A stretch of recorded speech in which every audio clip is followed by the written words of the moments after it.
Yo les gens, c'est Gaëtan et aujourd'hui on va parler de la colline au Cocorico. Imaginée par Goro Miyazaki, fils de Hayao Miyazaki, la colline au Cocorico raconte l'histoire d'Umi, une lycéenne qui vit sa vie. Tous les matins, elle hisse un drapeau en hommage à son père mort au combat. Elle rencontre un autre lycéen dont elle tombe amoureux et vont tout faire pour sauver le quartier latin, un lieu de culture destiné à être transformé en dortoir.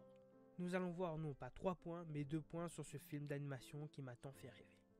Entre tradition et modernité. L'histoire se passe dans les années 60, après la Seconde Guerre mondiale et la guerre de Corée.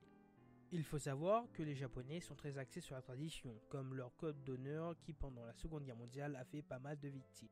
Pour résumer, les Japonais préfèrent mourir au combat que de rentrer chez eux, car ils auraient le déshonneur sur leur famille.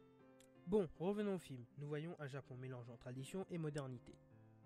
La nourriture est faite au gaz, mais quand il passe à table, c'est le chef ou personne âgée de la famille qui s'assied en bout de table.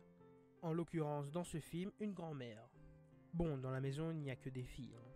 Une culture préservée. Dans ce film, nous voyons des enfants luttant pour conserver le quartier latin, un lieu de culture, astronomie, philosophie, chimie, journalisme, contre un proviseur voulant transformer cette bâtisse en dortoir. On voit que c'est la jeunesse qui défend cette culture, et cela montre qu'il n'y a pas que les adultes qui doivent décider des règles.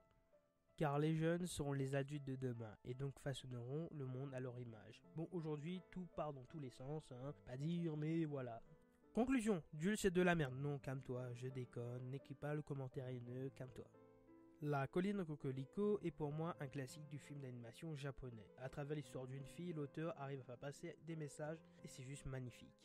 Bon, la vidéo est un peu plus courte que d'habitude. Désolé, mais j'étais en train de préparer le prochain épisode qui sortira mercredi. Sinon, bon Noël à tous et à mercredi.